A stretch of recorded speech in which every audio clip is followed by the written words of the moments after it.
Some things only happen in soap operas, and in real life too. Just ask the man who believed cars didn't have a soul until the day an old Brasília cried. If you're one of those who loves a good story, go ahead and drop a like and subscribe, or you'll miss the rest of this tale.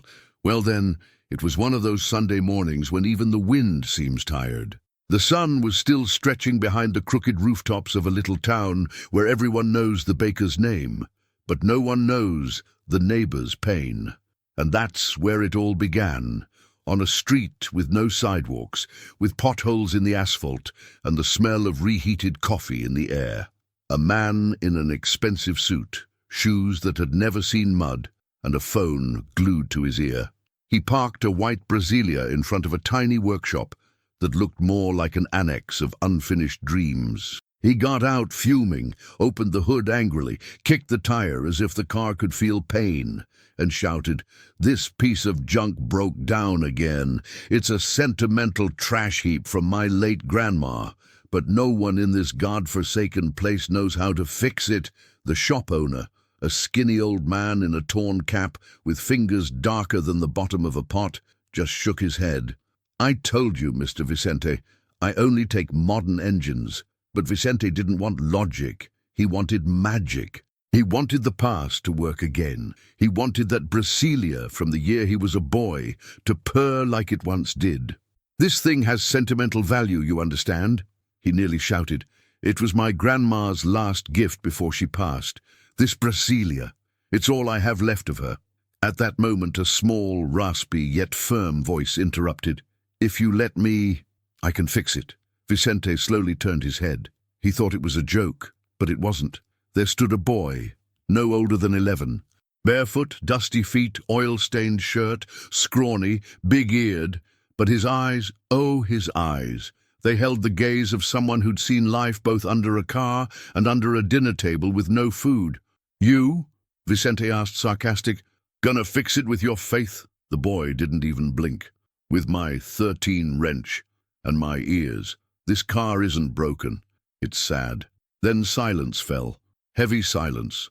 The kind that feels like it drags the roof down with it. Vicente laughed, but it wasn't joy. It was the kind of nervous laugh that's born from the shame of feeling something. "Fine, kid. If you can get it to the corner, I'll give you 100 reais. The boy gave a crooked smile full of story. "I don't want money, sir. I just want to hear it purr again." And then it began. The boy opened the hood carefully, like opening an old letter, ran his hand gently across the parts as if waking someone up from a sad sleep. Tightened something here, nudged something there, all in silence, just listening. Vicente watched, unsure of what to feel. 10 minutes later, the boy closed the hood. "Try it now." Vicente turned the key. The engine coughed, wheezed, sighed, and suddenly, vroom! The sound filled the street. Pigeons flew off. The old mechanic dropped his coffee, and Vicente felt a tear roll, not from his eye, but from the Brasília's headlight. "That's impossible," he muttered. "It's been parked for 17 years. No mechanic could fix it." The boy just looked, patted the hood twice, and said, "Some things don't break. They just wait to be remembered." Vicente didn't know what to say, but he knew what he felt. And worst of all, he had déjà vu. That voice, that way, no, impossible. Or was it? Vicente stood frozen. The Brasília's engine still hummed in his chest, like a heart that had started beating after years on ice. The boy, meanwhile, seemed to have already moved on. He wiped his hands on his ragged shorts and whistled an old tune, the kind you hear from a dusty radio or in a grandma's house. Vicente tried to breathe, but it felt like inhaling memory. "Hey, what's your name, kid?" "Tico, sir." "Just Tico?" "Tico's enough. Names don't fix cars." Vicente gave a faint smile, heavy with weight. There was something about that child that unsettled him. Not the poverty, not the boldness, but the familiarity, the way he touched the steering wheel, how he adjusted the rearview mirror. It wasn't intuition, it was habit. "Have you worked on this car before?" Vicente asked, trying to sound casual. Tico looked like he didn't understand, or maybe understood too well and chose silence. "Never, sir." But the sound, it felt familiar, And then Vicente's stomach turned, because that engine had a unique sound. The carburetor had a flaw no mechanic in Brazil could fix. Only his grandma could hear it. She used to say, "That car doesn't talk, my boy, it sings. You just have to know the tune." And now a strange kid with eyes full of longing and cracked feet said the same thing. Vicente started sweating, not from the heat, from the discomfort of recognizing something in someone else that he thought was only his. "Who's your mom, kid?" he asked, trying to stay composed. Tico looked down, fidgeted with his flip-flop strap. "My mom, she passed a while ago. Since then it's just me and Grandma Dita." The word grandma hit Vicente like a hammer to the chest. "What's your grandma's name?" "Benedita." Time stopped. Vicente turned pale. His mouth dried. And the Brasília, that old childhood friend, seemed to let out a sigh. Benedita. That name echoed in his mind like an ancient secret knocking on the present, because the only person who called his grandma Dita was herself. "Did your grandma have a son?" Vicente asked, voice trembling. Tico frowned. "Yeah, but he disappeared before I was born. They say he went to the big city, never came back." Then Vicente's heart dropped. He swallowed hard, looked at the boy, looked at the car, looked at his own hands, too clean for a truth so dirty.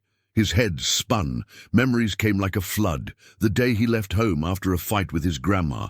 The day he sent a letter, never answered. The day he swore he'd never return. And now, standing before him, a boy with the same nose, the same way of frowning, fixing the same Brasília he once got as a gift. Vicente began to tremble. "What's your grandma's last name, Tico?" "Andrade." Vicente staggered backward. Andrade.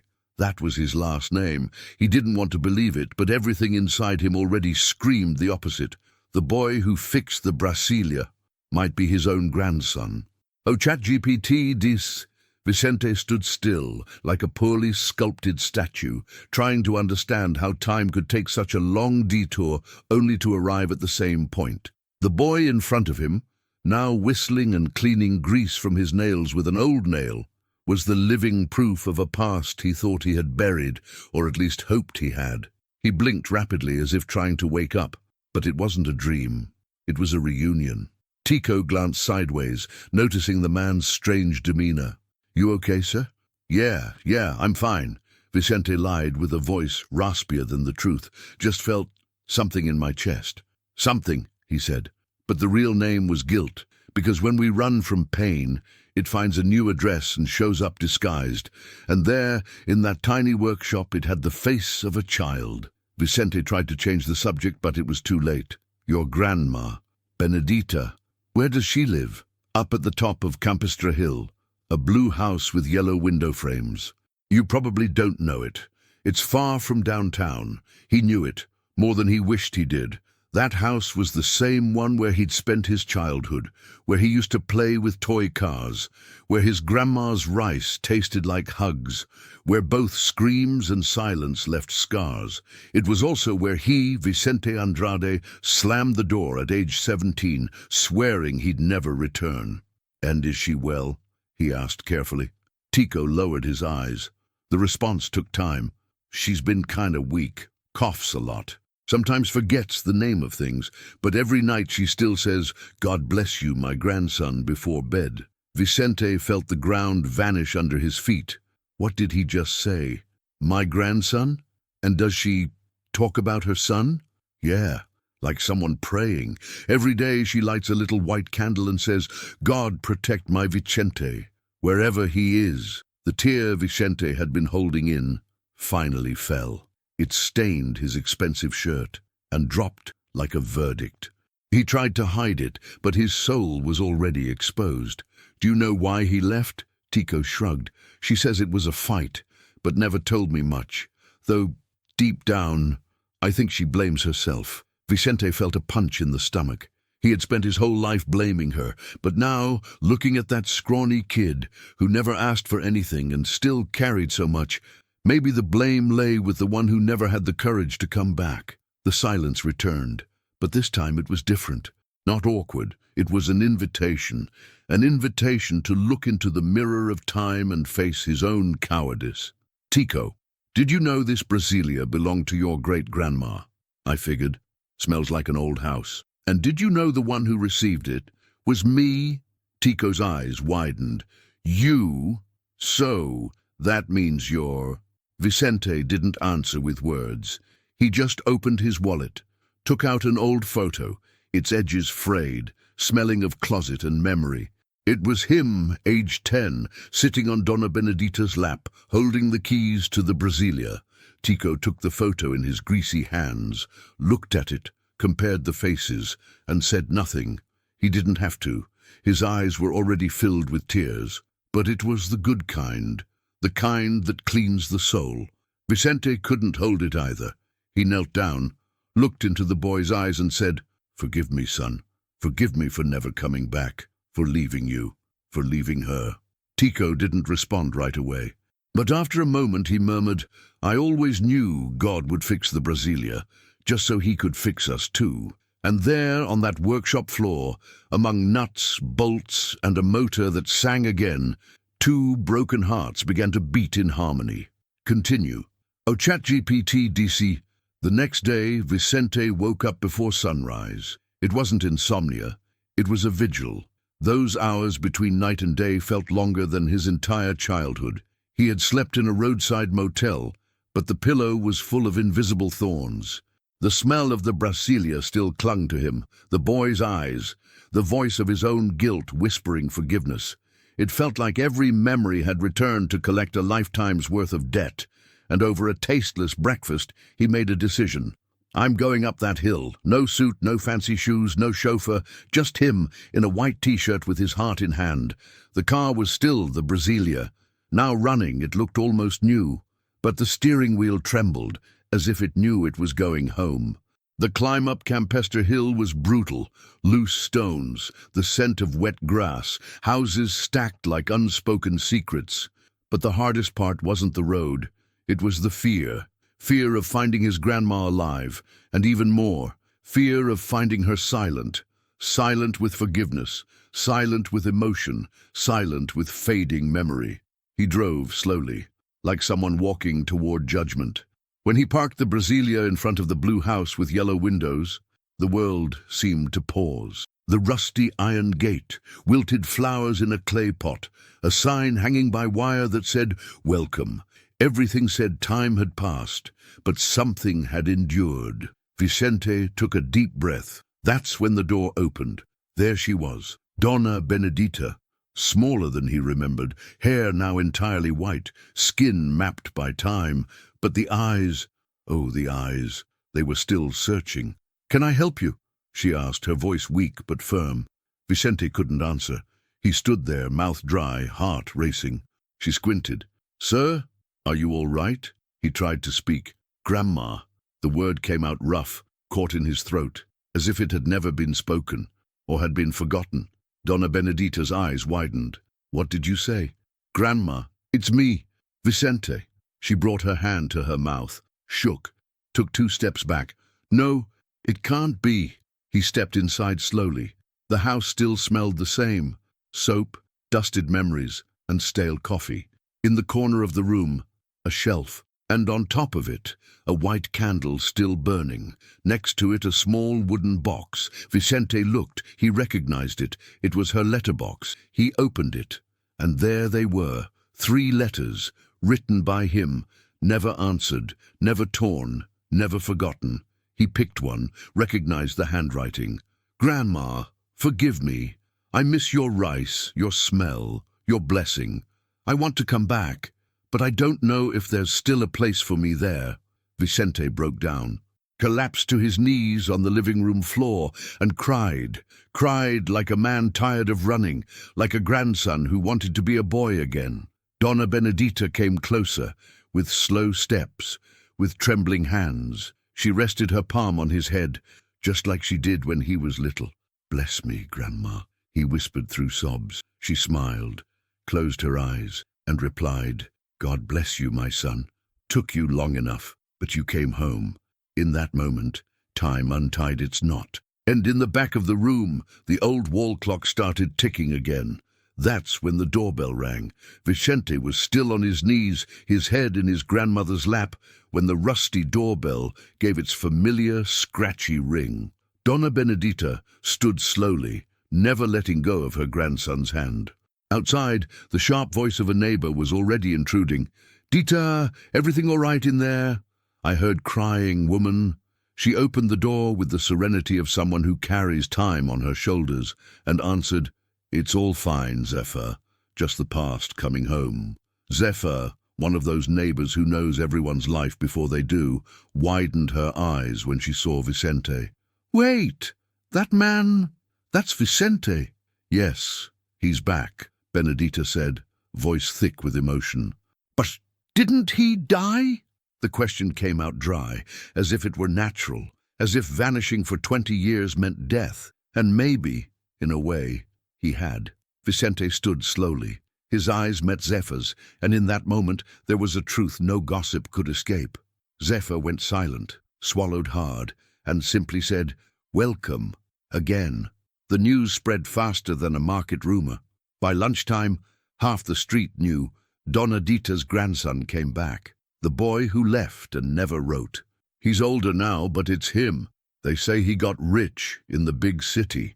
They say he came back out of guilt. They say it's about inheritance. They said a lot, because people like to talk. But no one knew what was truly happening inside Vicente's heart.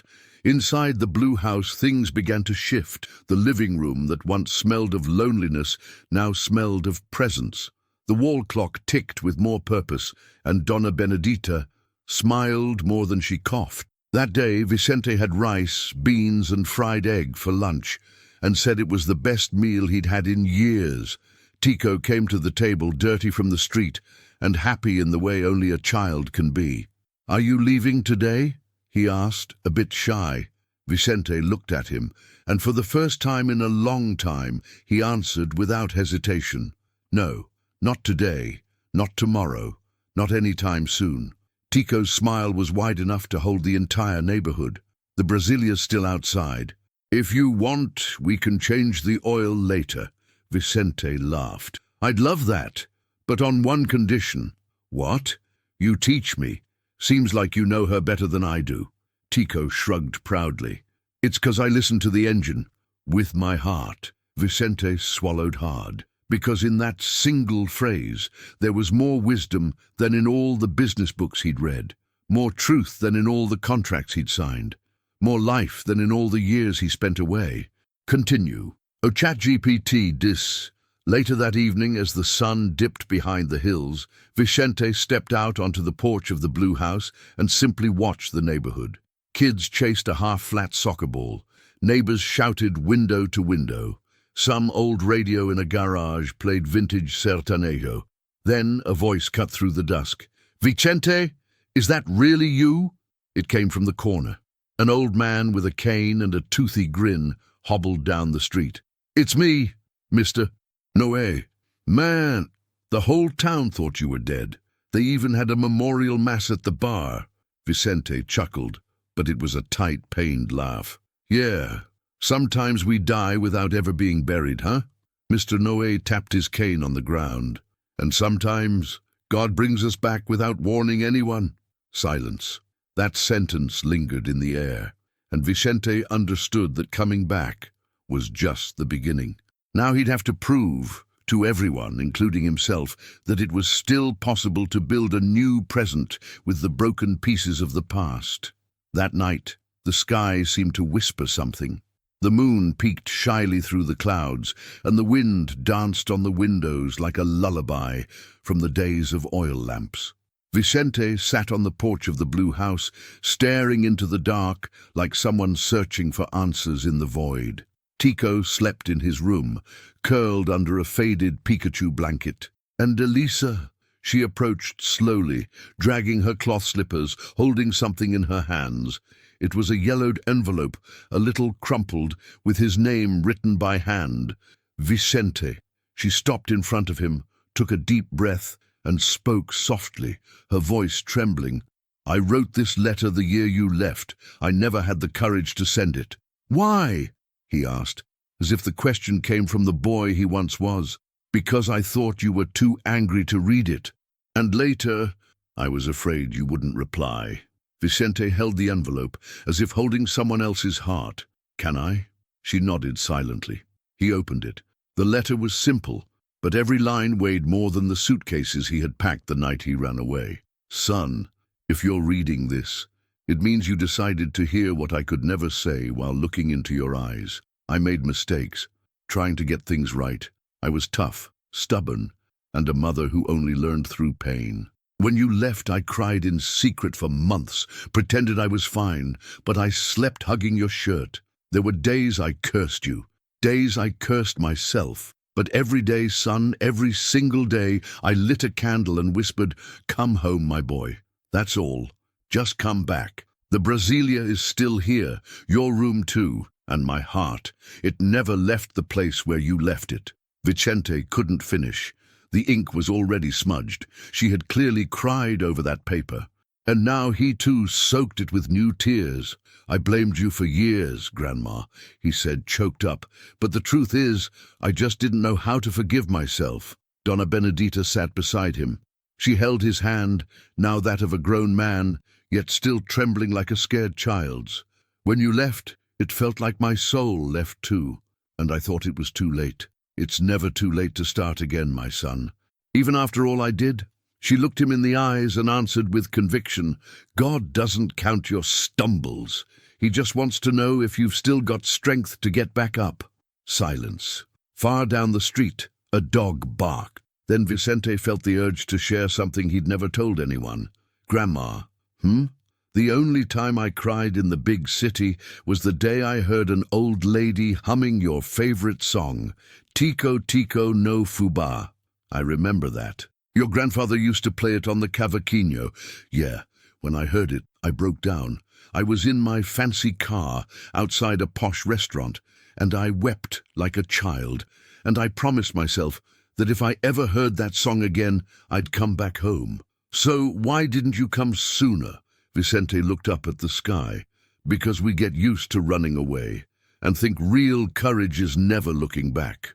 But today, I realized true courage is coming back with your suitcase in one hand and your pride in the other." Donna Benedita rested her head on his shoulder, and there they stayed, grandmother and grandson, bound by the same silence. But there was still something Vicente didn't know. The next day, he would discover that the past still held another wound, one no one had dared to touch, one locked inside a box, with a photograph that would change everything. Oh, ChatGPT dis. The morning broke in shades of grey. It wasn't raining, but the sky looked like it might, as if it knew that something needed cleansing from the inside. Vicente had woken early but stayed in bed. The ceiling of his old room, with that familiar water stain in the corner and the faded posters of bands he no longer liked, seemed to whisper things he couldn't quite hear. Tico was already awake too, outside, fiddling with the Brasília like someone brushing the mane of an old horse. That boy had a way about him, a love for fixing what the world had thrown away. Vicente got up, bare feet on the cold floor, and walked to the kitchen. The smell of Donna Benedita's coffee was still the same, strong, honest, with that hint of cinnamon she'd never admit to using. "Did you sleep well, my son?" "I slept, like someone who made it back to his mother's arms." She smiled, but it was a smile with something behind it, like she had a secret folded into the corner of her mouth. Vicente noticed. "What is it, Grandma? You've got that look like you know more than you're saying." She took her time before answering. "It's just, there's something that stayed locked away for too long." Vicente furrowed his brow. "More secrets?"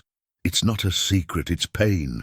The kind you keep in a box thinking time will erase it, but time, it just lets the dust settle." She stood, walked slowly to the back of the house, opened a room with a door that stuck, and returned with a small wooden chest. Dark wood, iron latch. "It's all in here. Even the photo." Vicente sat down, his heart in his throat. She unlocked the chest with a key she wore around her neck, alongside a crucifix and a button from a coat he barely remembered. Inside there were letters, old documents, broken toys. and a black and white photo, its edges yellowed by time. Vicente took it in his trembling hands. It showed a young woman with a baby in her arms, and next to her was him, younger, thinner, eyes full of dreams, but holding the woman's hand. "Who is she, Grandma?" Benedita closed her eyes for a moment. "She's your mother." Vicente froze. "My mother? But I was told she died during childbirth." "That's what everyone said." Benedita took a deep breath. "We said what was easiest, but the truth is different." Vicente's breath caught. "What do you mean, Grandma?" "Your mother didn't die. She gave you to me and disappeared." The world tilted. His coffee went cold in the mug. The sunlight stopped at the window, and Vicente's heart tightened into a blind knot. "Why?" he asked, voice breaking. "She was young, scared, alone, ashamed, and I thought I was protecting you by hiding it." Vicente closed his eyes. Everything he believed started to fall apart. Anger surged. His body trembled. "So my whole life was a lie?" "No, my son. The love was real. The pain, too. Only the story was badly told." He stood from the chair, paced the kitchen like a man searching for air that wasn't there. "Where is she now?" "I don't know. I never saw her again, but she sent a letter, only one. It's there, too." Vicente picked up the envelope beside the photo. It was short, handwritten, with crooked letters, the kind that come from a soul falling apart. "If he ever wants to find me, tell him her name is Elisa, that I thought of him every day, that I never stopped loving, but I didn't know how to be a mother when I needed to be. I'm sorry." Vicente fell to his knees on the floor. It was too much for a single day, too much for a heart already held together with tape. Donna Benedita came to his side, and for the first time in many years, she let a tear fall without shame. "I was wrong, my son, but I did what I thought was right. Now it's your choice. Continue with the lie, or go after the truth, no matter how much it hurts." Vicente held the letter in both hands, looked up and said, "Then now I'm going all the way." And in that moment, he knew. Tico wasn't just the link to his past. He was also the bridge to a future Vicente never knew he had. But the question that echoed louder than all the rest was this: if Elisa was still alive, would she be willing to be a mother after all this time? Vicente spent the rest of the day like a man carrying a ghost in his pocket. His mother's letter, crumpled and sweaty in his palm, burned like an ember. Tico, not fully understanding the weight of the silence, kept playing in the garage, drawing on the ground with a piece of charcoal. But inside, the man who came home as a grandson now wanted to leave again, this time as a son. "Grandma, where do I start? How do I find someone with just a first name?" Benedita thought for a long while. Elisa never used a last name on the hospital forms. She used her mother's surname, Castro, Elisa Castro. Vicente wrote it down in an old notebook. Then he opened the laptop he had brought in his bag, connected to the neighbor's Wi-Fi, and spent hours digging through everything. Social media, public records, city forums, old news, nothing. Until deep in an online forum for retired midwives, he found something. A comment from 2004. Elisa Castro, midwife in southern Minas, helped more than 80 women give birth without charging a penny. Vicente felt a chill run down his spine. A midwife, someone who had given up her own motherhood, but then spent her life helping others experience theirs.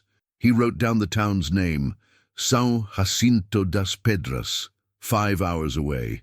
"Grandma, I'm going." "Are you sure?" "I am. And it's not just for me. It's for the boy who spent his whole life thinking he was nobody's child." The next morning, he left early. Tico begged to go too, but Vicente shook his head. "Some conversations are just between adults and the past. You still have a lot of future to carry." Tico understood, in his own way. He stayed behind in the garage, polishing the Brasília like someone trying to hold on to someone who's leaving. The road to São Jacinto was winding, lined with trees that seemed to whisper secrets. When Vicente arrived, he went straight to the town's only health clinic. "Do you know Elisa Castro?" The receptionist, a woman in her 50s, widened her eyes. "I do. She was a midwife here, lived on the street below, but now she's in a care home. Quite frail these days. Vicente swallowed hard. Can she still receive visitors? Rarely. Almost no one goes there anymore. Most people don't even know she's still alive. He wrote down the address and left. Every step toward the care home felt heavy. The white gate, the silence of the halls, the smell of old lavender and expired medicine. A nurse guided him to her room. Inside, a woman with short white hair sat staring out the window. "Mrs. Elisa, you have a visitor." She didn't respond. Vicente approached, heart pounding like it wanted to escape his chest. "Mrs. Elisa." She turned slowly, her cloudy eyes trying to focus. Vicente pulled up a chair, sat in front of her. "My name is Vicente. I'm your son." She said nothing. No gasp, no tears. Just a long, steady gaze. "You gave me to my grandma, Benedita Andrade. Remember?" Still silent. Until, after a few seconds, she murmured, "I know who you are." Vicente held back tears. "Then, why didn't you ever look for me?" She lowered her gaze. "Because I thought you'd be better without me. Because I didn't know how to be a mother when I needed to be. And later, it felt too late. But I'm here now." She looked him in the eyes. "I know. And you want to know if I still want to be your mother, don't you?" Silence. "Yes. I want to know if there's still room for me in that word." Elisa closed her eyes. 2 slow tears ran down her cheeks. Then, with a voice trembling like paper, "I don't know if I remember how to be a mother, but I can try to be an embrace." Vicente cried. Cried like someone who found what they didn't know they were searching for. He hugged Elisa gently.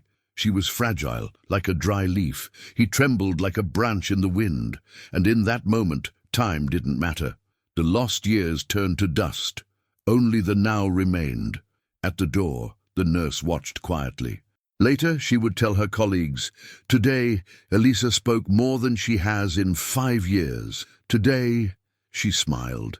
"Oh, ChatGPT dice." Vicente drove back home with a full heart and few words.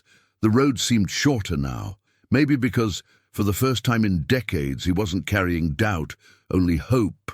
Hope that, despite everything, it still wasn't too late to rebuild. He arrived at sunset. The sky was painted in burnt orange, and the street in front of Donna Benedita's house was buzzing. People sitting on doorsteps, children running barefoot, neighbors whispering, and in the middle of it all, Tico, with grease on his face, standing proudly on the hood of the Brasília, like it was a stage. Vicente parked slowly, got out of the car. Before he could even close the door, someone shouted, "It's him! Vicente! Donna Dita's grandson is back again." Voices echoed. "He found his mother. She's still alive. They're all going to live together now." Vicente laughed nervously. Small towns have this power. They turn sighs into headlines. Tico ran to him. "Well, did you find her?" Vicente crouched, looked his son in the eye and said, "I found her. She remembers. She knew. And she wants to try." Tico grinned so wide it looked like his whole face was smiling. "Then now you have a grandma, a mom, and me." Vicente chuckled. "You, son. I already consider you more than all of that." Donna Benedita appeared at the doorway. Her eyes glistened as they met Vicente's. She asked softly, "Is she alive?" "She is, Grandma. Fragile but alive." "Then bring her here." Vicente blinked. "Here? Yes.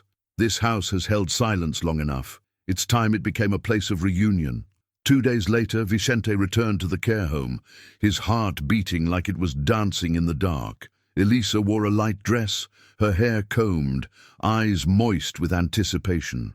"Are you sure you want to go? I can't leave this world without seeing that house again. Without looking into the face of the woman who carried my shame and turning it into peace." The drive was quiet. But it was the kind of silence filled with meaning, and when the white Brasília turned onto Campestre Hill, the whole town paused.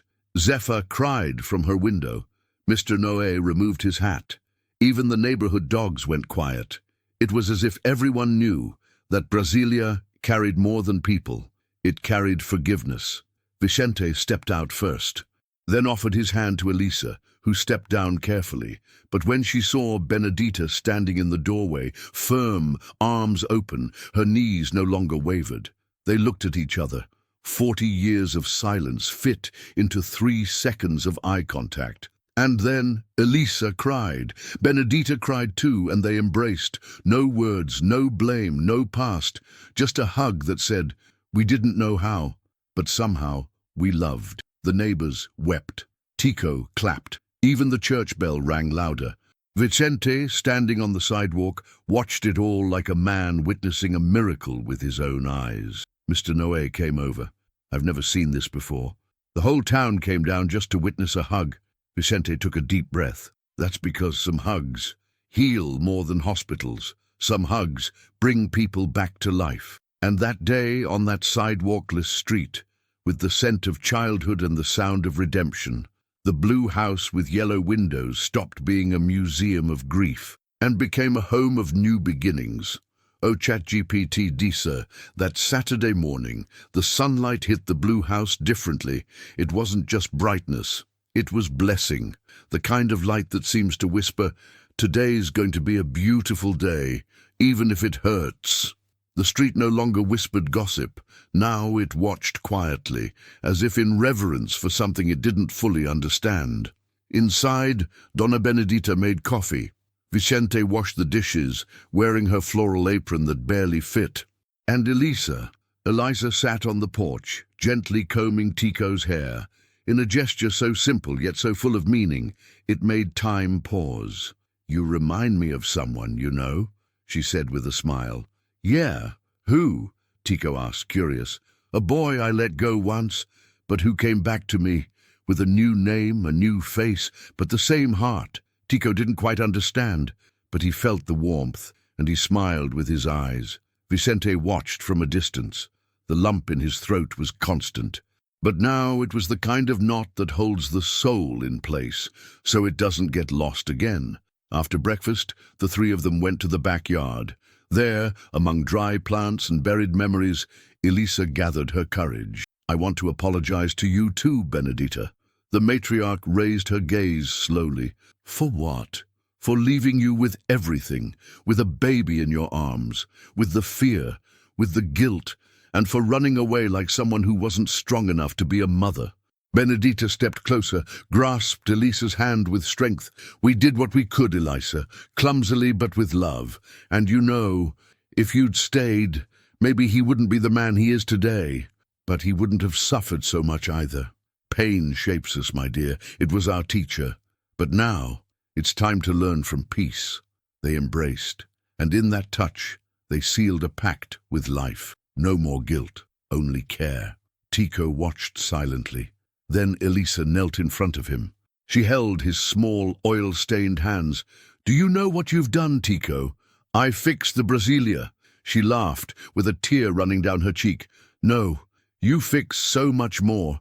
You took your father's broken heart, stitched it together with silence, sewed it with hugs, and gave it back to me." Tico blinked. "Me? But I didn't really do anything special. You listened to what no one else heard. You believed when no one else did. You looked at me and didn't see a mistake. You saw a place where love could still live." Vicente stepped closer, visibly moved. "Mom!" She turned, surprised, emotional. "What is it? I've never called you that. I never had the courage. And now? Now I want to say it every day." Silence. "Mom, son." They hugged, and Donna Benedita, seated on the old bench in the yard, closed her eyes and murmured, "Now I can go in peace." Vicente turned, startled. "Grandma, don't say that." She smiled. "To go in peace doesn't mean to die, my son. It means to live without burden. And today, you lifted the weight from my shoulders. The wind passed through the dry branches, carrying away decades of pain. And in that backyard, once filled only with memories, something new began to grow. Presence. Later, Tico grabbed paper, glue, and scissors, made a crooked sign and taped it to the front door. Andrade Castro family, now complete. When Vicente saw it, he couldn't help but laugh. "Andrade Castro?" "Yeah, you're Andrade, right? And she's Castro. So now we mix it all together."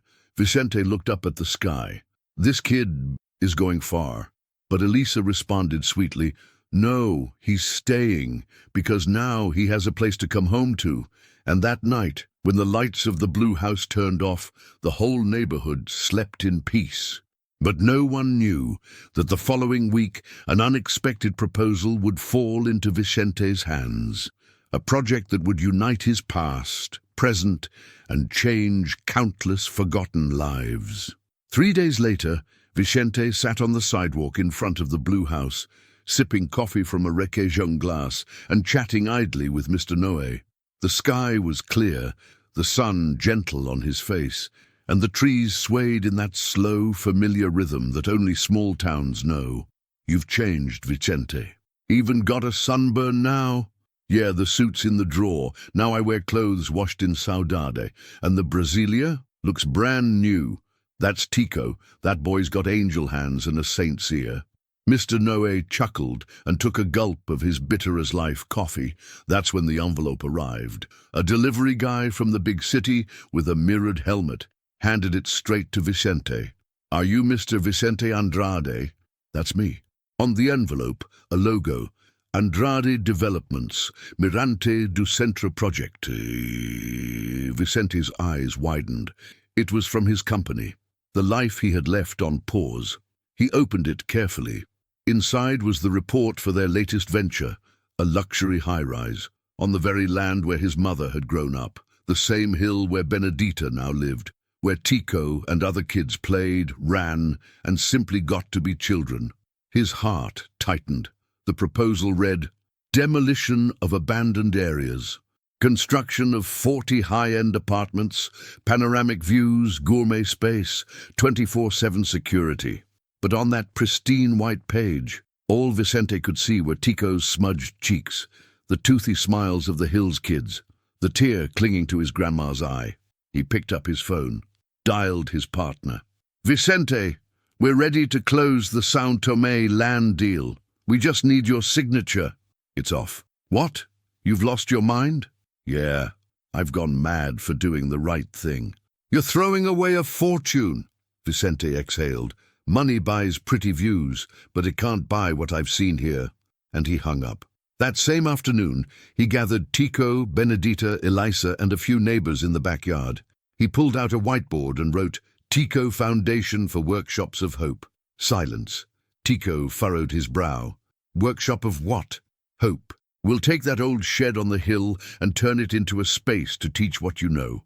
How to fix cars, listen to engines, and care for the memory in things. More than that, we'll teach forgotten kids that they're not meant to stay forgotten." Elisa cupped her mouth in awe. "You're really going to do this?" "I came from this place, Mum, but for years I thought I had to cut my roots to grow. Now I get it. Roots don't hold you back. They hold you up." Tico jumped into his father's arms. "I'm going to be a teacher?" "You will. A teacher, a mechanic, an inventor, and an heir." "An heir of what?" Vicente smiled.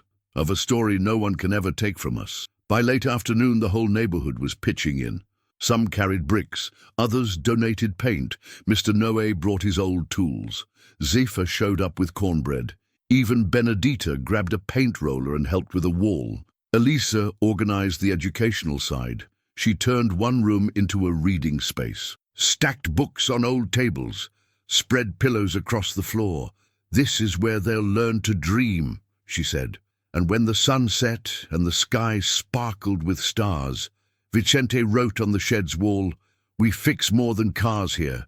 We patch up people." And just like that, the man who came back only to confront his past ended up building the future of an entire town.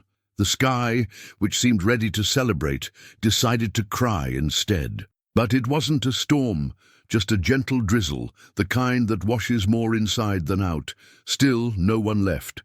The old shed, once abandoned, dusty, and smelling of mold, was now a temple of possibility. On the front, painted with donated paint and recycled tiles, big bold letters read, "Tico Andrade Castro Workshop of Hope." In the crowd, Tico stood proud. His hair was combed to the side and he wore a shirt too big for him, one of Vicente's with the sleeves rolled up. Vicente fiddled with the microphone, just a wooden box and a wire. Elisa clutched a notebook where she'd written her speech in careful handwriting, and Donna Benedita sat in the front row on a plastic chair with a floral shawl and eyes shining brighter than any stage light. People gathered under colorful umbrellas. Neighbors from nearby towns had come just to see the boy from the Brasília. Mr. Noé brought his little battery-powered radio, which played a soft old samba, and then silence fell. Vicente climbed up on the box and began to speak. When I left this town, I left with anger at my story, at my grandmother, at myself. I spent 20 years trying to become someone important, and I did. But one day, the engine of my grandmother's Brasília died, and a boy with a dirty face and a clean heart made it purr again. The crowd was still. That boy taught me that fixing an engine is easy. What's hard is fixing absence. Vicente pointed at his son. This is Tico. He didn't know me, but he recognized me, and because of him, I recognized myself. Tico looked down, shy, unsure where to hide his smile. This workshop is not just about cars. It's about souls. Here, every kid will learn a trade. But more than that, they'll learn that no one is born forgotten, not a son, not a grandson, not anyone. Applause burst out. Zephyr sobbed loudly, fanning herself with one hand. Vicente stepped down, called Elisa forward. She held the microphone with trembling hands. I was a mother for 1 minute, and I ran for 20 years, but today I promise to be a safe place for every child who walks through these doors. And to my son, I promise to be what I should have been from the start. Presence.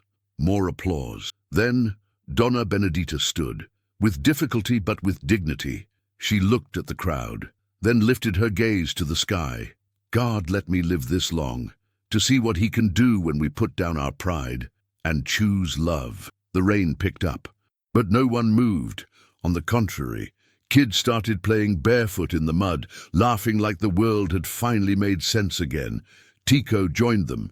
He slipped in a puddle, fell on his back, and let out such a pure laugh that even the sky seemed to laugh too, sending down a timid sunbeam between the clouds. Vicente watched it all and said, "See that, Mum?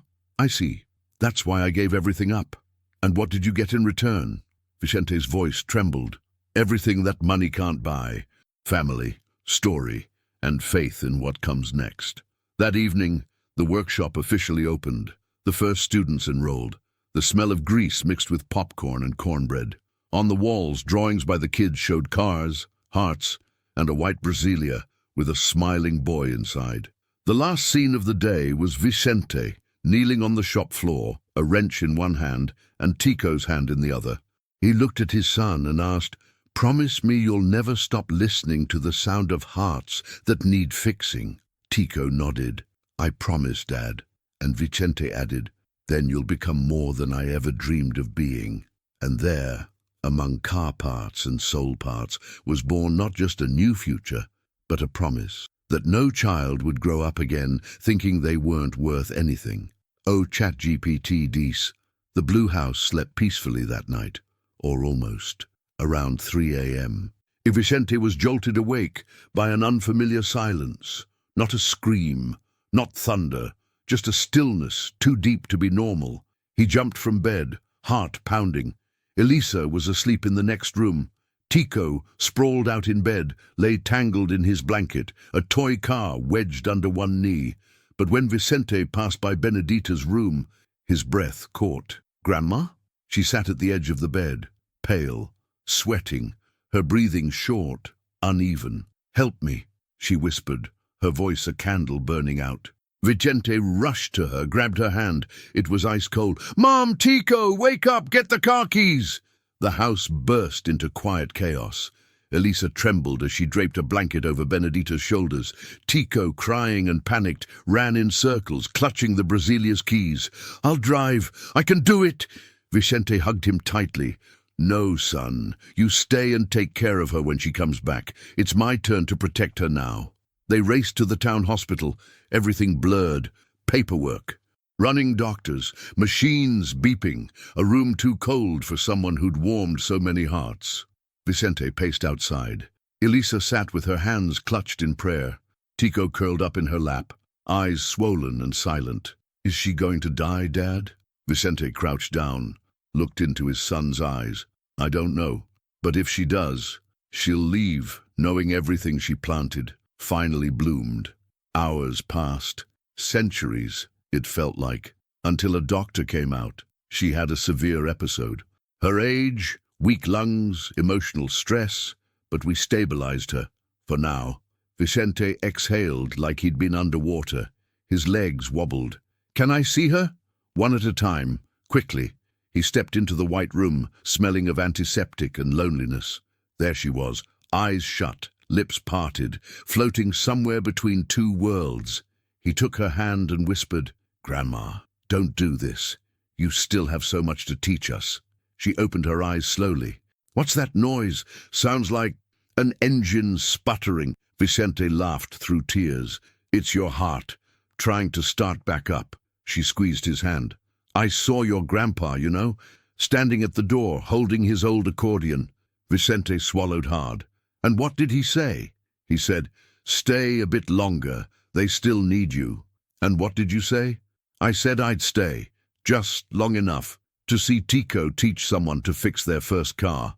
Vicente kissed her forehead. You'll see much more than that, Grandma. You'll see your great-grandson grow up, a busy workshop, a changed town. She smiled, but her eyes already knew that the body doesn't last forever, knew that the end comes when the cycle closes beautifully. Back in the waiting room, Vicente wrapped his arms around Tico. She's staying with us, for a little while longer.